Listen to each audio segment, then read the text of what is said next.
Саламатсыңар урматтуу достор, бүгүн биз укалоо жөнүндө сөз кылмакчыбыз. Азыр биз Кытай элдик дарылоо боюнча физиотерапевтке Бакасов Толобайга келдик. Ал укалоонун бир нече түрлөрүн көрсөтүп бермекчи. Гандин таякчалары менен жасалган укалоону сиз азыр көрө аласыздар. Ушу гандин таякчалар менен сиздерге азыр массажды көрсөтүп берем. Бул массажды таякчалар менен жасаганда баштан ылдый, жарымына чейин ылдый карай сүрүлөт, буттан өйдө карай сүрүлөт. Мындай айтканда, адамдын ысык суугу деп коет, адамды кыргыздар орунду экиге бөлөт, ысык суук деп.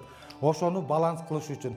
Белгилүү болгондой, укалоонун бардык түрү организмге пайдалуу. Анын жардамы менен бир нече оорулардан арылса болот, же тескерисине алдын алса болот.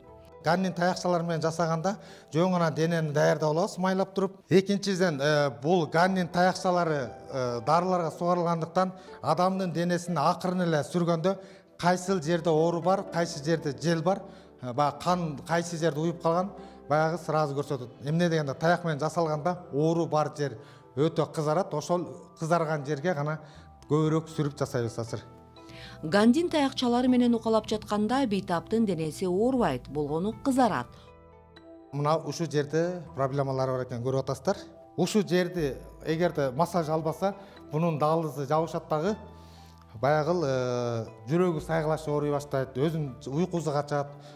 Биздин заманга чейин 6-кылымда эле Кытайда укалоонун сырларын үйрөтүүчү атайын окуу жайлар болгондугу айтылып келет. Ушундан уланбы, Айтор Кытай элинин массажы өтө байыркы деп эсептелинет. Бул гандин таякчалары, бул элдик Кытайдын баягы массаж жасаган, мындай айтканда, инструменти. Муну атайы жыгачтарды өзүнүн мындай кырлары бар, формалары бар. Ар бир таякча өзүнчө төртөө бир комплект курсакка, белге, бутка болуп ар кандай жасалат, башка. Анан ушул таяктардын формасы болгондуктан муну дарыга сугарып эме кылышкан, ошон үчүн адамдын денесин акырын сүргөндө эле бул оорун өзү таап чыгат.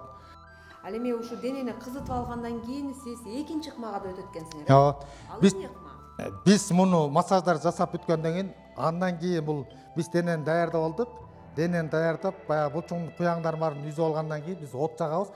От жакканда адамдын денесиндеги токсин, шлактар бүт от менен баягы тердеп чыгып кетет. Бейтап 3 кат сүлгө менен жабылат. Биринчиси кургак, экинчиси жана үчүнчү сүлгү нымдуу. Андан соң анын үстүнө спирт куюлат.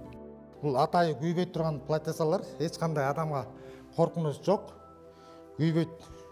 Эгерде ушуну отту дагы, спиртти да туура эмес куйса, адамга баягы айып кетишине да жакшы болбойт да. Мындай айтканда, туура эмес куйса, наоборот, адам оор турат, салмактанып.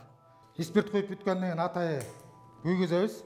Мынакей, адамдын денесине от күйүп атат.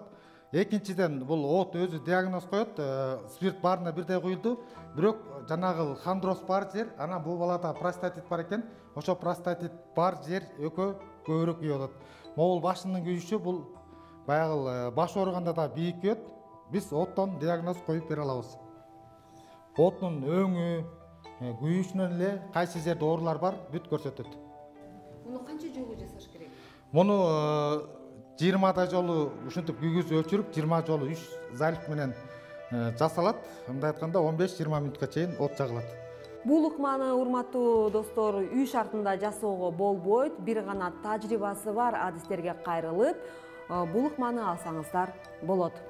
Эсиңизге алалы, бул ыкма онкологиялык оорулар менен жабыркагандарга, кан басымы же дене табы көтөрүлүп турган адамдарга, жугуштуу тери оорулары, кургак учук, жүрөк кан тамыр оорулары менен ооруган адамдарга сунушталбайт. Айдан Астамова, Данияр Амантурулу, Замана студиясы.